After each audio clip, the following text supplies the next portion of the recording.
Hello friends, ओम श्री गणेशाय नमः। ओम नमः शिवाय। आप सभी का स्वागत है आपके अपने यूट्यूब चैनल पर। फ्रेंड्स, आज हम आपको इस वीडियो में बताने जा रहे हैं श्रावण मास महात्म की 7वें अध्याय की कथा के बारे में, जिसको सुनने मात्र से ही 7 जन्मों तक बना रहता है सौभाग्य और पुत्र पौत्र आदि के साथ संपदा विद्यमान रहती है। फ्रेंड्स, वीडियो शुरू करने से पहले आपसे रिक्वेस्ट है, अगर आप हमारे चैनल पर नए हैं और आपने अभी तक चैनल को सब्सक्राइब नहीं किया है तो प्लीज़ सब्सक्राइब कीजिएगा चैनल को, साथ ही प्रेस कीजिएगा बेल आइकन को, जिससे नए वीडियो से रिलेटेड नोटिफिकेशन आपको तुरंत प्राप्त हो सके। और वीडियो पसंद आने पर वीडियो को लाइक और शेयर ज़रूर कीजिएगा, ताकि सभी भक्तों को इस वीडियो का लाभ प्राप्त हो सके। और कमेंट बॉक्स में ओम नमः शिवाय जरूर लिखिएगा। श्रावण मास महात्म सभी प्रकार के विघ्नों का नाश करने वाले तथा सारी सृष्टि का पालन करने वाले श्री गणेश जी तथा ज्ञान की दाता देवी श्री सरस्वती जी तथा सब पुराणों के कर्ता श्री व्यास जी तथा श्री गुरुदेव जी के चरण कमलों में नमस्कार करके भगवान की श्रद्धा और भक्ति रस में डूबे हुए श्रावण मास महात्म की कथा कहती हूँ। मंगला गौरी व्रत का वर्णन तथा व्रत कथा। ईश्वर बोले, हे सनत कुमार, अब मैं अत्युत्तम भौम व्रत का वर्णन करूंगा, जिसके अनुष्ठान करने मात्र से वैधव्य नहीं होता है। विवाह होने के पश्चात 5 वर्षों तक यह व्रत करना चाहिए। इसका नाम मंगला गौरी व्रत है। यह पापों का नाश करने वाला है। विवाह के पश्चात प्रथम श्रावण शुक्ल पक्ष में पहले मंगलवार को यह व्रत प्रारंभ करना चाहिए। केले के खंभों से सुशोभित एक पुष्प मंडल बनाना चाहिए और उसे अनेक प्रकार के फलों तथा रेशमी वस्त्रों से सजाना चाहिए। उस मंडप में अपने सामर्थ्य के अनुसार देवी की स्वर्णमयी अथवा अन्य धातु की बनी हुई प्रतिमा स्थापित करनी चाहिए। उस प्रतिमा को 16 उपचारों से, 16 दूर्वा दलों से, 16 चावलों से तथा 16 चने की दालों से मंगला गौरी नामक देवी की पूजा करनी चाहिए और 16 बत्तियों से 16 दीपक जलाने चाहिए। दही तथा भात का नैवेद्य भक्ति पूर्वक अर्पित करना चाहिए। देवी के पास ही पत्थर का सील तथा लोढ़ा स्थापित करना चाहिए। 5 वर्ष तक इस प्रकार से करने के पश्चात उद्यापन करना चाहिए। माता को वायन प्रदान करना चाहिए, जिसकी विधि आप सुनिए।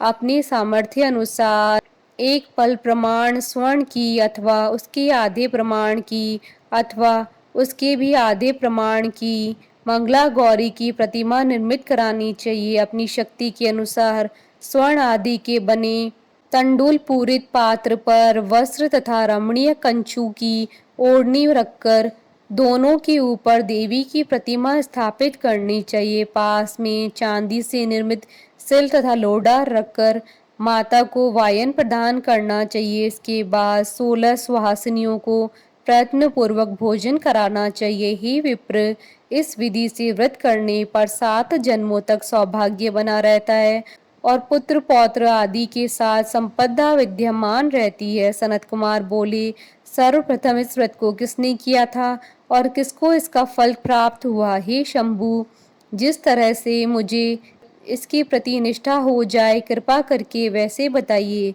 ईश्वर बोले, हे सनत कुमार, पूर्व काल में कुरु देश में श्रुत कीर्ति नामक एक विद्वान, कीर्तिशाली, शत्रुओं का नाश करने वाला, 64 कलाओं का ज्ञाता तथा धनुर्विद्या में कुशल राजा हुआ था। पुत्र के अतिरिक्त अन्य सभी शुभ चीजें उस राजा के पास थी, अतः वह राजा संतान के विषय में अत्यंत चिंतित हुआ और जब ध्यान पूर्वक देवी की आराधना करने लगा, तब उसकी कठोर तपस्या से देवी प्रसन्न हो गई और उससे यह वचन बोली, हे सुव्रत, वर मांगो। श्रुत कीर्ति बोला, हे देवी, यदि आप मुझ पर प्रसन्न हैं तो मुझे सुंदर पुत्र दीजिए। हे देवी, आपकी कृपा से अन्य किसी भी वस्तु का अभाव नहीं है। उसका यह वचन सुनकर पवित्र मुस्कान वाली देवी ने कहा, हे राजन, तुमने अत्यंत दुर्लभ वर मांगा है, फिर भी कृपावश मैं तुम्हें अवश्य दूंगी।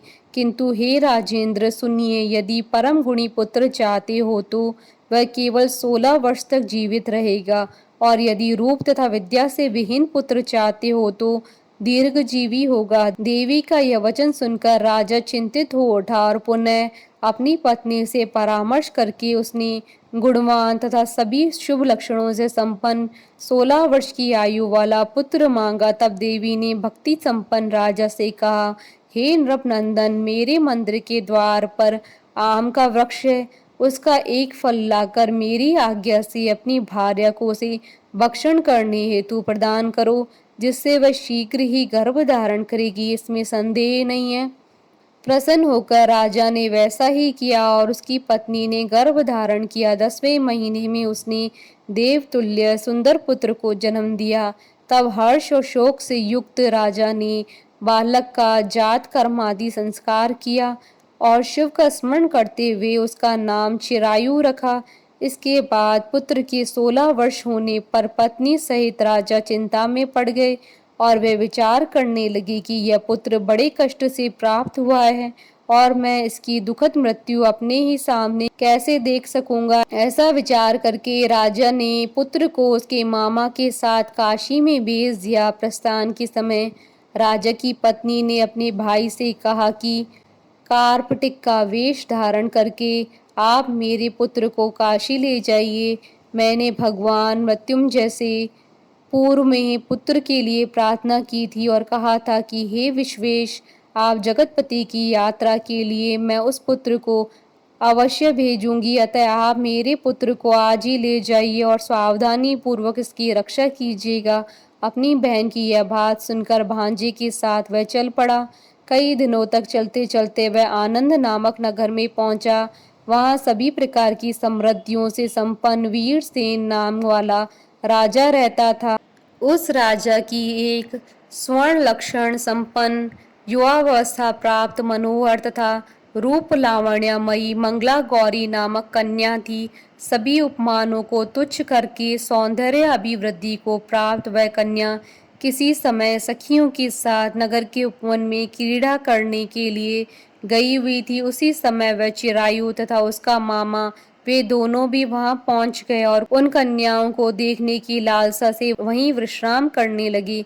इसी बीच विनोद पूर्वक क्रीड़ा करती हुई उन कन्याओं में से किसी एक ने कुपित होकर राजकुमारी को रांडा यह कुवचन कह दिया।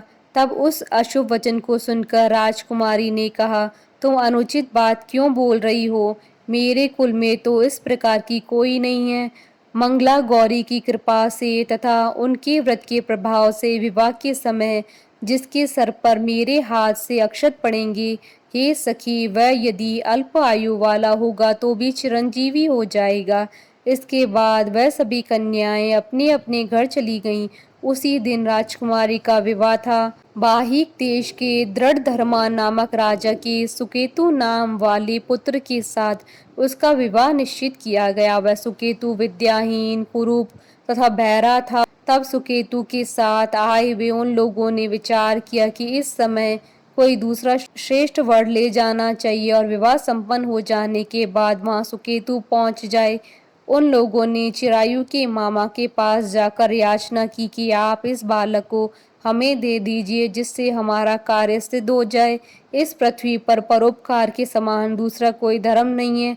उनकी बात सुनकर चिरायु का मामा मन ही मन बहुत प्रसन्न हुआ, क्योंकि उसने उपवन में पहले से ही कन्या मंगला गौरी की बात सुन ली थी। फिर भी उसने एक बार कहा कि आप लोग इसे किस लिए मांग रहे हैं? कार्य की सिद्धि हेतु वस्त्र अलंकार आदि मांगे जाते हैं, वर तो कहीं भी नहीं मांगा जाता। तथापि आप लोगों का सम्मान रखने के लिए मैं इसे दे रहा हूँ। उसके बाद चिरायु को वहां ले जाकर उन लोगों ने विवाह संपन्न कराया। सप्तपदी आदि हो जाने पर रात्रि में शिव पार्वती की प्रतिमा के समक्ष उस चिरायु ने हर्ष युक्त होकर मंगला गौरी के साथ शयन किया। उसी दिन चिरायु के 16 वर्ष पूर्ण हो चुके थे और अर्धरात्रि में साक्षात काल सर्प रूप में वहां आ गया।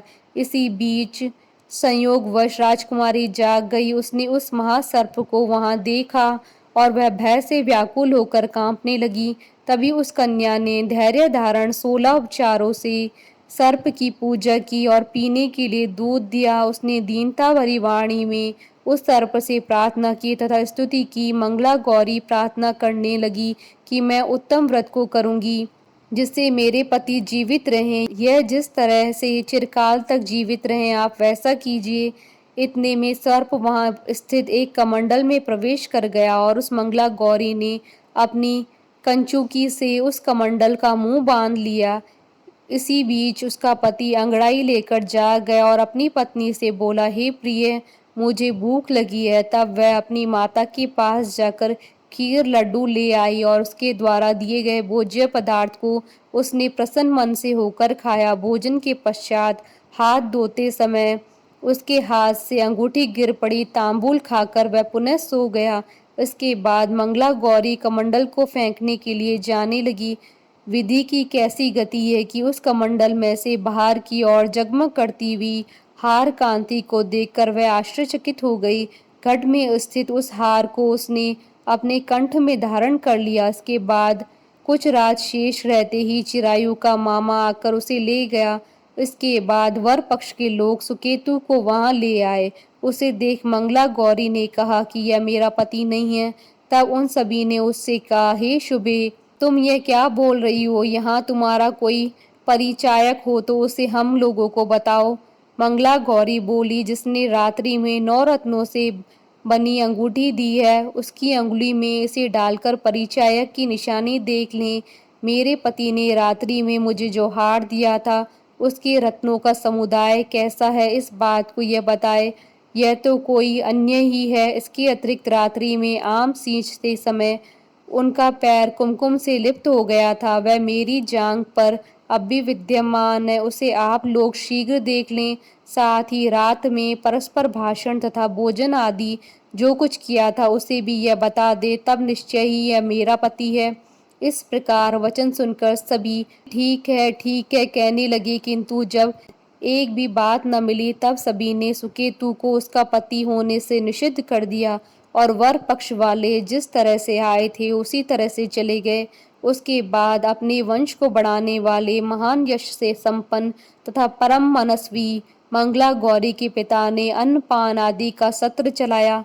उन्होंने वर पक्ष का वृतांत कानों कान सुन लिया कि स्वरूप से कुरूप होने के कारण लोगों के द्वारा किसी अन्य को वर के रूप में आदर पूर्वक लाया गया था। तब उन्होंने अपनी कन्या को पर्दे के भीतर बिठा दिया। इसके बाद 1 वर्ष बीतने पर यात्रा करके चिरायु अपने मामा के साथ यह देखने आया कि विवाह के बाद क्या हुआ। तब उसे गवाक्ष के भीतर से देखकर वह मंगला गौरी अत्यंत प्रसन्न हुई और माता पिता से बोली, मेरे पति आ गए। राजा ने अपने सुहृद जनों को बुलाकर पूर्व में कहे गए सभी परिचायकों को निशानी को देखकर मंद मुस्कान वाली अपनी कन्या चिरायु को सौंप दी। राजा ने शिष्ट जनों को साथ लेकर विवाह का उत्सव कराया। इसके बाद राजा वीरसेन ने वस्त्र आभूषण आदि सेना, घोड़े, रथ और अन्य भी बहुत सी सामग्रियां देकर उन्हें विदा किया। उसके बाद कुल को आनंदित करने वाला वह चिरायु अपनी पत्नी तथा मामा को साथ लेकर सेना के साथ अपने नगर पहुंचा। लोगों के मुख से उसे आया हुआ सुनकर उसके माता पिता को विश्वास नहीं हुआ। उन्होंने सोचा कि प्रारब्ध अन्यथा कैसे हो सकता है। इतने में वह अपने माता पिता के पास आ गया और स्नेह से परिपूर्ण वह चिरायु भक्ति पूर्वक उनके चरणों में गिर पड़ा। तब अपने पुत्र का मस्तक सूंघकर उन दोनों ने परम आनंद प्राप्त किया। पुत्र वधू मंगला गौरी ने भी सास ससुर को प्रणाम किया। तब सास ने उसे अपनी गोद में बिठाकर सारा वृतांत शीघ्रता पूर्वक पूछने लगी। हे महामुने, तब पुत्र वधू ने भी मंगला गौरी के उत्तम व्रत महात्म तथा जो भी कुछ घटित हुआ था वह सब वृतांत बताया। हे सनत कुमार, मैंने आपसे इस मंगला गौरी व्रत का वर्णन कर दिया। जो कोई भी इसका श्रवण करता है अथवा इसे कहता है उसके सभी मनोरथ पूर्ण हो जाते हैं, इसमें संदेह नहीं है। सूत जी बोले, हे ऋषियों, इस प्रकार शिव जी ने सनत कुमार को यह मंगला गौरी व्रत बताया और उन्होंने सभी कार्यों को पूर्ण करने वाले इस व्रत को सुनकर महान आनंद प्राप्त किया। इस प्रकार श्री स्कंद पुराण के अंतर्गत ईश्वर सनत कुमार संवाद में श्रावण मास महात्म्य मंगला गौरी व्रत कथन नामक 7वां अध्याय पूर्ण हुआ। बोलिए भगवान शंकर माता पार्वती जी की जय। हमारे साथ इस वीडियो में अंत तक बने रहने के लिए आपका धन्यवाद। ओम श्री गणेशाय नमः। ओम नमः शिवाय।